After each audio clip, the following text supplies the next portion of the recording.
Take out moments, there's grace for today. The coffee's on and the chaos can wait. Take a breath, lift your eyes, you're standing strong, with joy in your heart and Jesus alone. This is Monday Morning Moments for Catholic moms. This is Monday Morning Moments for Catholic moms.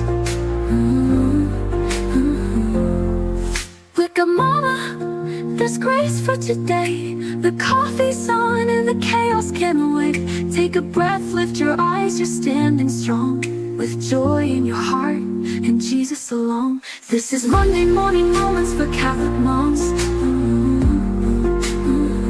This is Monday Morning Moments for Catholic moms.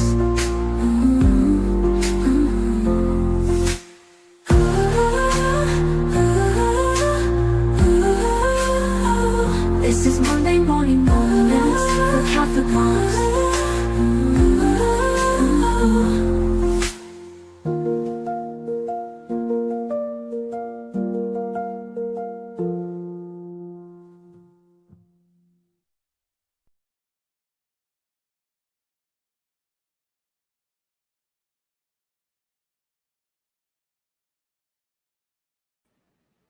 There we are. Good morning, everybody. It is so good to see you. Happy Monday morning and welcome to Monday morning moments for Catholic moms, spiritual mothers, and grandmamas. We are going to be working on that title. Look, if y'all don't mind, let's click the like button all together to let YouTube know that we are here, and hopefully YouTube will push us out to some other people today and let them know that we are here and we are live. Let us begin by our mom saint trivia.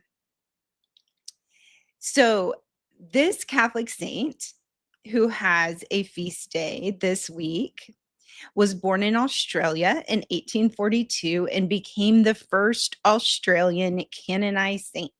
She co-founded the Sisters of St. Joseph to educate poor children. Now, she had a rough road. She was actually excommunicated in 1871, but later reinstated and remained faithful and obedient. I did some research around what this was all about, and it looks like it was very complicated, and I didn't want to get any of the info wrong or unnecessarily slander any side. So if you're interested in a very dynamic story, you can check out her life. She opened over 100 schools across rural Australia and is the patron saint of abuse survivors for her courage in reporting clergy misconduct. And a lot of the commentators and biographers believe that her first report of abuse is what kind of started this downward track to her excommunication. Luckily, it was all resolved and she was canonized by Saint Benedict XVI. So do we know who she is? This is Saint Mary MacKillop. And this is an Australian name, so if I got it wrong, if you're listening from Australia, please drop a note in the comments and let me know. Her feast day is August 8th, and I imagine she's a very special saint for our friends in Australia because she was the first canonized Australian saint. And those of us in the US know how excited we were to have our first canonized saint and now our first American Pope. So, okay. Let's begin. Oh, and just as a reminder, your handout, there's a link in the description. I'm getting better about this. Link in the description to get your handout. There's also a link if you just want to get on the newsletter list, which only means ladies. I don't share this with anybody. I keep your emails private just for me. I would never sell you out.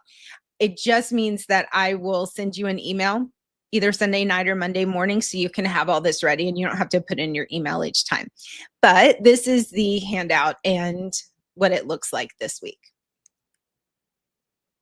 So welcome to Monday Morning Moments. It is August 4th, 2025. Look at that. I got the date right. And our theme is letting go of control and tasting divine providence. So before we begin, let's start how we always do after our journaling in real time and a little bit of fun and trivia. Let's begin with prayer.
Begin. And I'm going to be flipping back and forth a bit. So hopefully I will be able to make sure I flip all the slides. Our gospel reflection. Okay. So unlike last week, which could have had 3 or 4 different separate parts and reflections, this was basically one cohesive long parable. And in our gospel yesterday, Jesus warns us that life does not consist just in our possessions. The rich man in the parable built bigger barns, but he forgot his soul. He trusted his plans, not in God's providence. And this gospel calls us to loosen our grip on control and to be rich in what matters to God: love, mercy, presence, and surrender. To know that our true security is not in what we store, but in whom we trust. So let's do a little bit of exegesis. You guys know I love this. It allows us to go deeper into the story. When he says, teacher, tell my brother, remember he said, teacher, tell my brother to share his inheritance with me. And then he replied to him, friend who appointed me as your judge and arbiter. Let's talk a little bit about what was going on there. So in Jewish culture, rabbis were often asked to settle inheritance disputes, especially when the father had died. So this man isn't really asking Jesus for discernment or for an arbitration, which is why I think he says, you're not really asking me for this. He's actually demanding that Jesus take his side. But Jesus refuses to play the judge here. And why is that? It's because the real issue isn't justice. It's greed disguised as fairness. Jesus redirects the conversation from the external conflict to the internal motivation of his heart. And this is similar to how thought diffusion, which is our skill for the week that we will talk about in a moment, helps us notice the storylines that we cling to without seeing the deeper emotions beneath them. So we're beginning to introduce our skill. Then, when he says, take care to guard against all greed, the Greek word here, pleonexia, if that's how you say it, this actually means an insatiable desire for more.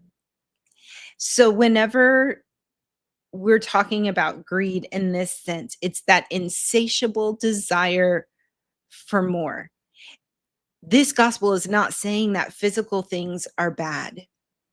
It's about the desire of the heart, about relationships, but also when I heard this definition of insatiable desire for more, you know what else it reminded me of? Dopamine. Many people think that dopamine is the chemical of pleasure. And in a certain sense, it is. But more than that, dopamine is the neurotransmitter of seeking. Dopamine says just one more.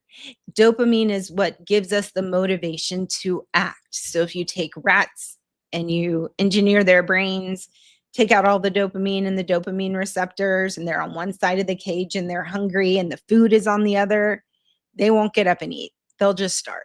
So dopamine is what makes us act. It's this insatiable desire. So this is not just about money. It's also about the belief that more will make us safe, settled, and happy. So it goes beyond that. And this is also the lie of dopamine, is that if we just have one more, just this one time, just this last drink, just this one more cookie, just this, I'll start eating healthy on Monday, that just one more. Why is it so insatiable? Because there's this implicit belief that that is where safety or settledness or happiness or desire is fulfilled or ends. And of course, we all know through personal experience that that's just not how it works. In CBT terms, or cognitive behavioral therapy terms, this is a core distortion. It's that if I have enough blank, then I will finally be okay. Thought diffusion, which is our skill today, helps us to gently untangle this illusion. We notice the craving, we name it, and we let it pass by rather than obeying it. It could also be that we notice the urge. We talked about a few Monday morning moments ago about having an emotion and then having an action urge that is paired with that emotion. So it could be an urge, it could be a craving. And then we name that and let it pass instead of obeying it. Who knew there was so much neuroscience in the Gospels, right? All right. Well, of course, Jesus designed the brain and he is the logos, but I digress. I will say to myself, in the gospel, the man says, "This is what I shall do. I'll tear down my barns, I'll build the bigger ones. This is where I'm going to store everything." And then he says, "I shall say to myself, now as for you, you have so many good things stored up for many years." As a therapist reading this gospel, this time with a different lens, with this cognitive lens, this is really interesting because he's saying aloud what so many of us do in our heads. We just don't say aloud, or sometimes even in our heads, here's what I'm telling myself. But so many times we are telling ourselves certain stories or certain narratives. Our brain loves story. When our brain hears the beginning, middle, and end of a story, we actually get a little hit of serotonin. Our brains are designed for story. And I think there's a lot of reasons for this, some of which are that part of how we know God, receive our salvation, keep our faith, nourish our faith is through the gospel narratives or through the story of salvation. So, of course, God would need to design our brain to really need story. Here's how it can work against us, though. We have an event happens, and then almost reflexively, we tell ourselves a story about it. And sometimes that story is correct. Like, that person cut me off, they're just trying to be a jerk. Maybe that's the truth. But sometimes it's not. A lot of times it's not. And it's okay that our brains tell ourselves stories. The thing I told myself about this was, But it is important to know that it's happening because then we can challenge it. When I work with couples, many times I will suggest that they say, when you did this, the story I told myself was this. Is that true or is that not? And giving your partner, your husband, a chance to challenge that or let us know that's right, that's not what I meant, because our stories can be shaded by so many things. That said, this is so interesting for me to see the rich man say aloud, I will say to myself. He's naming the narrative. So he's literally talking to his self, his psyche, his soul, his self. He builds a whole narrative, eat, drink, be merry, but he never asks God what to do. This story sounds familiar. Once I finally get this under control, I can relax. This is exactly what thought diffusion trains us to spot. It helps us see our inner scripts that seem logical, but may be disconnected from truth, from God, or from presence. So, what is this application for Catholic mothers? We all have mental barns, which would be the plans, the anxieties, the fears that we overfill in attempt to feel secure. And remember that this gospel is not a gospel against prudence, against planning, against having the things that we need. It's just asking us to have proper order and to include relationship with God. As Catholic moms, we often carry invisible pressure to hold everything together, like the meals, the mood, the mess, the marriages. But when we live in mental overdrive, we miss the moment that is right in front of us. So Jesus isn't asking us to give up caring, he's asking us to stop confusing control with peace. Woo, that is a hard one, right? Because so many times it feels like that. So, thought diffusion, or our skill this week, helps us to notice those spiraling thoughts. I have to figure this out right now. I'm failing. If I don't do this, who will? All of those thoughts that sound so familiar, to identify them and to let them pass, not to have them control our behavior. So, being rich in what matters to God might look like stopping to listen, letting go of these mental scripts or these expectations or these unhealthy beliefs, and then praying before we plan.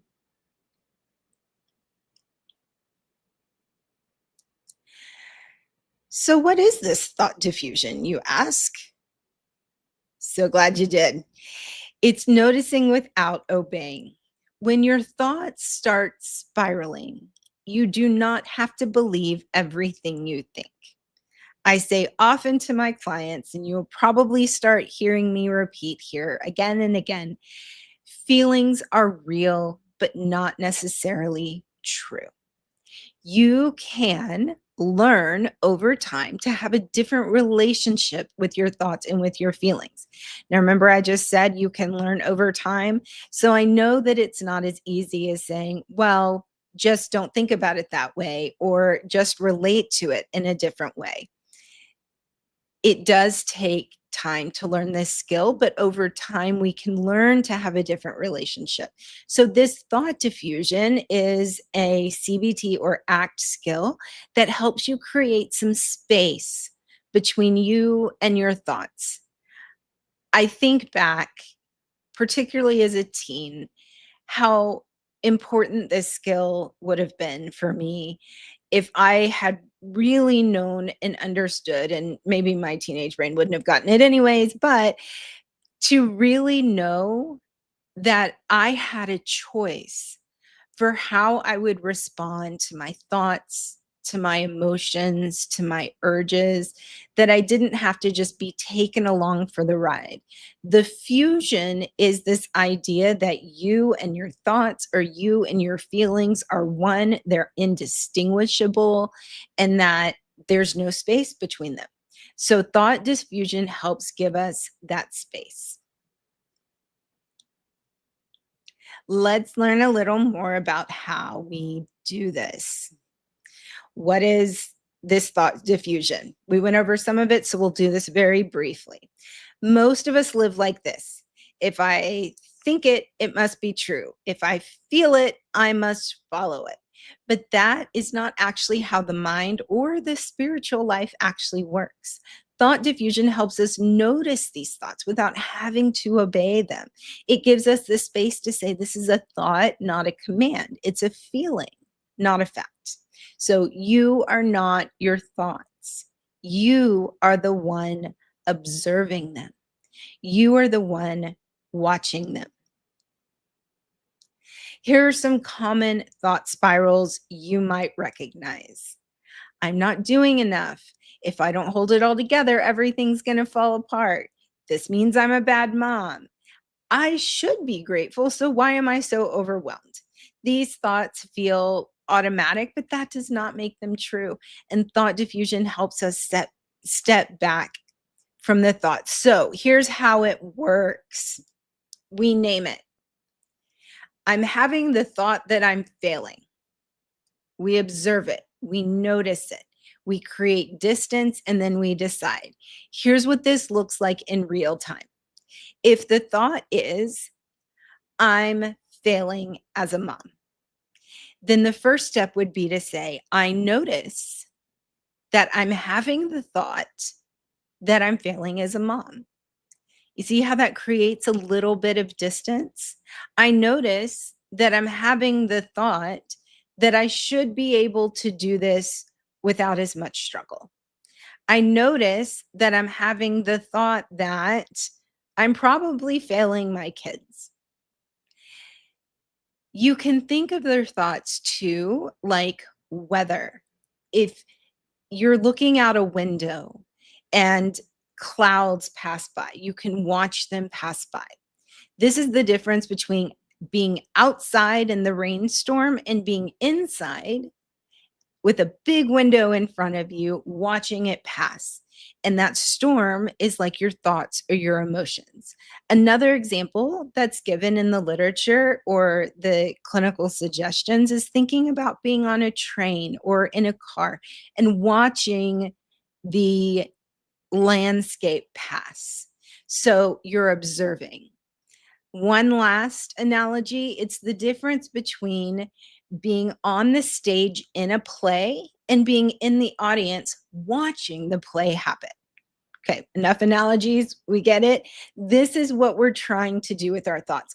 And then we can decide, is this a helpful thought or not? Is this from God? Do I need to act on it? Do I just need to notice it? Is this true? And it's possible that it is true. Maybe there is a certain aspect of your life that you're, quote, failing your kids at. And then what do you do about it? You don't let it overcome you with shame. You notice it, you thank your brain for bringing it forward, and then you say, I need to do something about that. So, what is your 1% change, or what is your next right step? But then you're not in this shame spiral so weighed down that you can't do anything. And so maybe you're feeling like you're failing your kids with what's coming into the house via media. And you say, yeah, that's a real thought. I need to be more aware of that. Then you say, okay, what can I do to help that? And maybe you reach out and say, we need to put internet filtering in our house. We love Bark, by the way, link in the description. Listen to the thoughts and then decide, should they be acted upon? Saint Ignatius of Loyola taught that not all thoughts come from God, even if they sound religious. And he talked about and warned about spiritual desolation, which imitates holiness but leads to despair, fear, or paralysis. So, like Ignatius's discernment of spirits, Thought diffusion helps you say, this thought may or may not be from the Holy Spirit, and I can release it. Here's the neuroscience behind it, just very quickly. Your brain generates thoughts constantly. We estimate over 6,000 thoughts per day.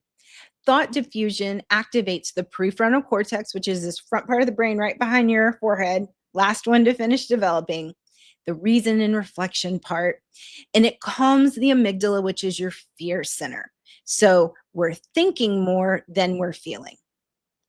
Practicing this regularly rewires your brain. It actually rewires your brain and the blood flow towards self-awareness and emotion regulation instead of letting that amygdala, that panic button, get triggered by that thought, and then suddenly you're off to the races and you're not in a very good position to solve the problem at hand. So remember that this is not just psychological, it's also physiological experience of peace. Thought diffusion can also be thought as a form of surrender. When Jesus says, don't worry about tomorrow, seek first the kingdom, that's not a command to ignore real responsibilities. It's an invitation to trust your God with your mental clutter. Doesn't that sound like an incredible invitation? If someone says, give your mental clutter to me, thank you very much. Thought diffusion is the practical skill, or one practical skill, that helps you live this. Living with an open hand, not stuffing your thoughts, not following the fear, just naming them, noticing, and then deciding the next right thing to do. Remember that there is a link for your handouts, and in your handout, by popular demand, I used to just do one page, like the page on the left, that tells about the skill that we're doing, and people asked for more. So that's why it's so important that you comment and give me feedback on what you're liking, what you're not liking, what you want to hear more about, topic ideas, because that's how this happens. And you will see several handouts, several worksheets to help you put this in practice. Link in the description, and you can get that. Remember, I so value your time, and I'm so thankful that you want to spend some of your Monday with me, and I want to make it worth your while. So I'm also including one family-friendly, low inflammatory menu idea each week. There is your one for this week. And since all of us are starting the back to school, if you have kiddos at school, this time in your handout, you'll also find several calendars that you can print and use if that is helpful for you. With that said, that was a lot. We talked about the gospel, how it reflected, or how it intertwined with thought diffusion. I want us to take just a minute and to go back to what we journaled at the beginning. And I would like for you to write down, if you didn't journal at the beginning, that's fine. Start here. Write down a recurring thought or mental loop that's been taking over your inner space. I really want you engaging with this content, because as much as I so appreciate you being here and having your little earbuds in and listening to me, if you don't engage with the content, then it's just going to be one more thing, one more piece of media you consumed. And I really want it to stick and to help you. So let's just take a few minutes to write down a recurring mental thought or loop, and then write it again. But this time, writing it with a silly voice, or imagining it printed on a t-shirt or narrated by a cartoon character. This is another way of creating thought diffusion. If you have a thought that's especially a distressing one that happens over and over again, we can say, I noticed that I'm having the thought that, and then name the thought. But another thing we can do is we can think about it being said fast forwarded or in a silly voice. We can also imagine that thought being in a chair and pushing that chair to the other side of the room. There are many ways that we can do thought diffusion. So let's do this for just a few minutes. And when we do, I'm going to share with you the song for this week. And then I'll be right back to finish up Stick around because I'm going to give you the challenges for the week and give you some more exciting info.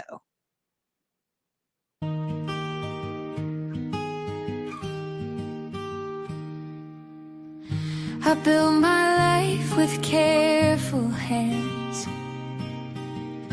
filling rooms with plans and things. But when the silence starts to speak, I hear you ask, what do you bring? Loosen my hands, Lord, let them be free, not holding too tightly to lesser things. When my mind starts to gather and claim, whisper your truth and untangle my name. Loosen my hands, loosen my hands.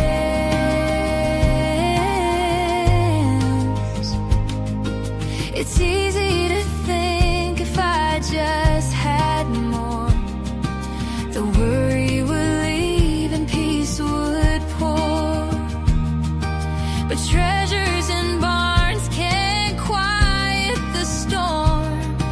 It's only your breath that can soften the war.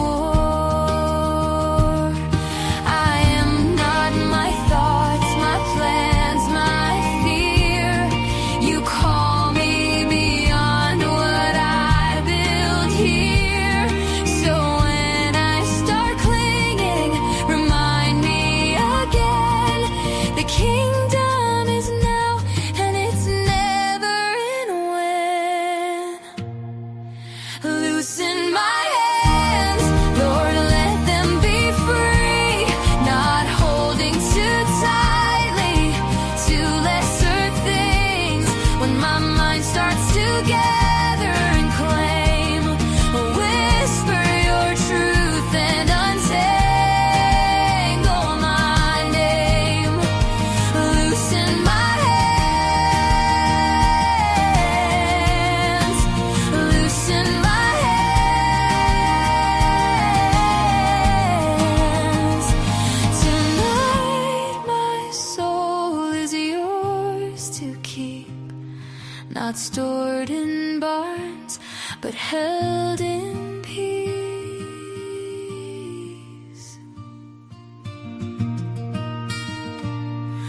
Loosen my hands, Lord, let them be free, not holding too tightly to lesser things. When my mind starts to gather and claim, whisper your truth and untangle my name. Loosen my hands, loosen my hands, loosen my hands, loosen my hands.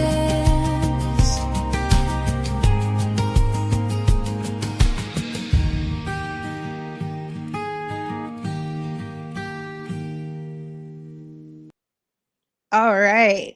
Welcome back. Couple comments about the songs.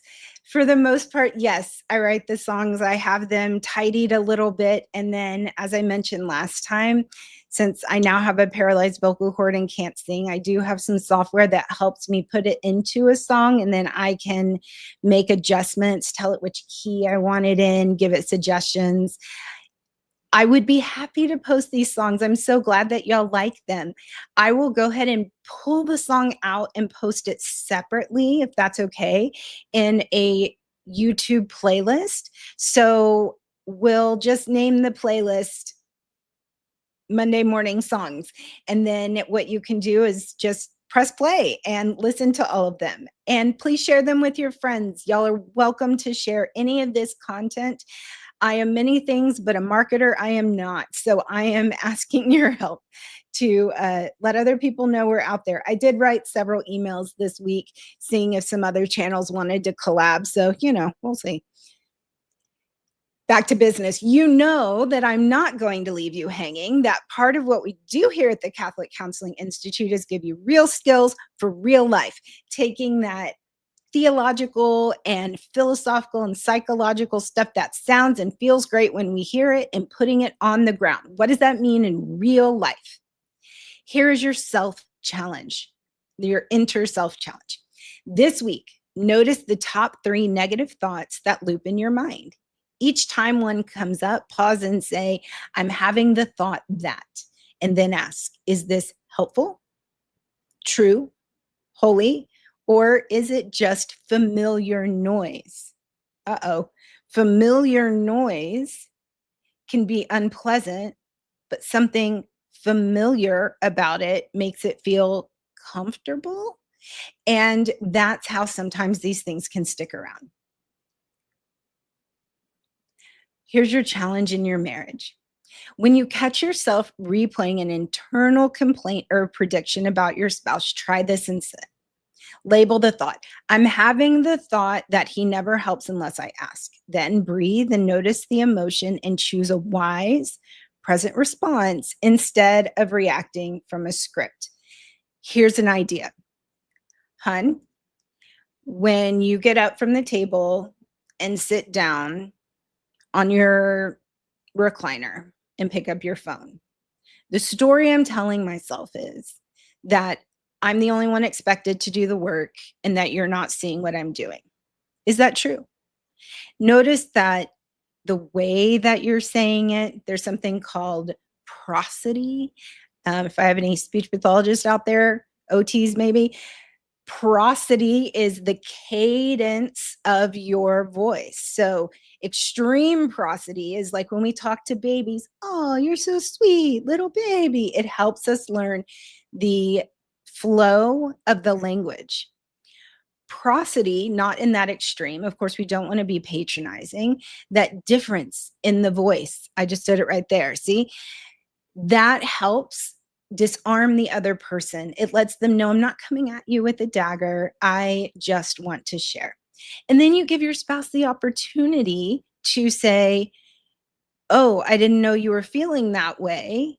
Or maybe they say, okay, here's what I'm doing. I don't know if you realize, but I threw out my back the other day and it's really hurting. And so I'm picking up, I know I can't help, but I'm picking up my phone. I'm opening Hallow and I'm saying a prayer for you and for our family because I can't help. And then maybe have a conversation about like, that's great. Maybe next time, just let me know. That's how that works. Parenting, when your child's behaviors trigger a strong internal response, pause. Instead of reacting to the first thought, just take 10 seconds to notice it and name it. I'm having the thought that I failed as a mom. I will tell you from clinical and personal experience, a lot of the strong emotion and particularly the anger that comes up in the face of our kids' bad behaviors, usually what's under that is a lot of fear. And underneath that fear is a lot of love. And so having some self-compassion that the reason this is such an extreme response is likely because this behavior creates some fear in you, which is backed by love, then we walk it back. Most things do not have to be addressed in the moment. When we feel strong emotions, we also feel an urgency. Like I have to deal with this in this moment. Now, of course, if someone's running out into the street, deal with it in the moment.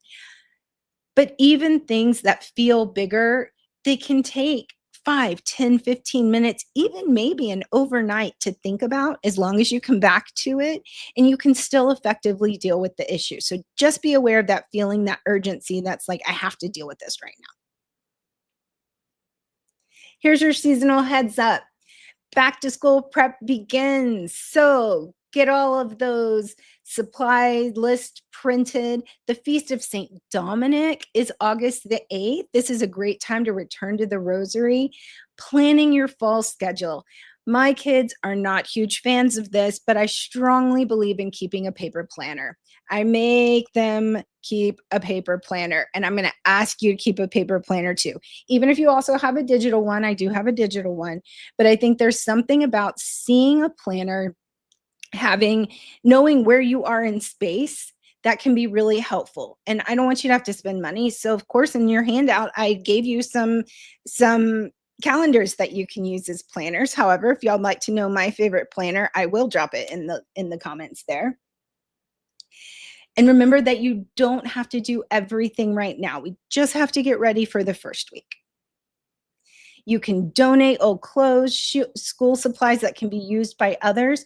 And your home task this week is to declutter a homework space or a home office space, and to create that family calendar. Also, if y'all want to know how to meal plan in roughly 30 minutes to an hour and have the plan done for the rest of your life, pretty much, let me know. I have a meal planning technique that I teach in the survival mode homemaking. That's pretty fantastic, if I do say so myself. So if y'all want me to pull that out and put it in Monday morning moments, just comment below. I'll look at the comments, because if it's not something you want, then let's do something else. Remember, if you would like these handouts sent to you every Monday so that you don't have to ask me each time, there's the code and a link.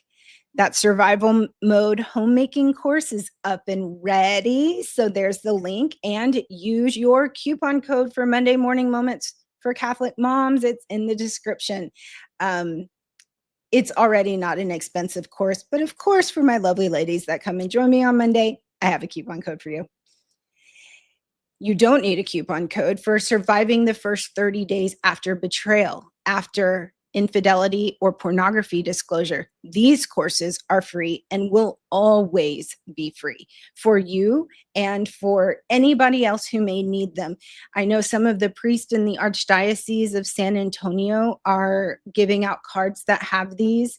These are free courses, and what it is, it's for the woman. It's for those first 30 days to walk with you day by day by day, so I can be there with you anytime, day or night. Even if you get to therapy, you may not get to it for 30 days, and it's usually once a week. So you need support every single day. It's not instead of therapy, but it's to support. So there's 30 videos in each, entire handbooks. These took a long time, and I'm proud of them in the sense that I'm happy that they've got good info and that they can help people in need. So share those. And then by request, we have a grief course coming up. Let me know what other courses you want. I'm not sure after this if I should do parenting or anxiety, so let me know. Let us end with our prayer. In the name of the Father, and of the Son, and of the Holy Spirit.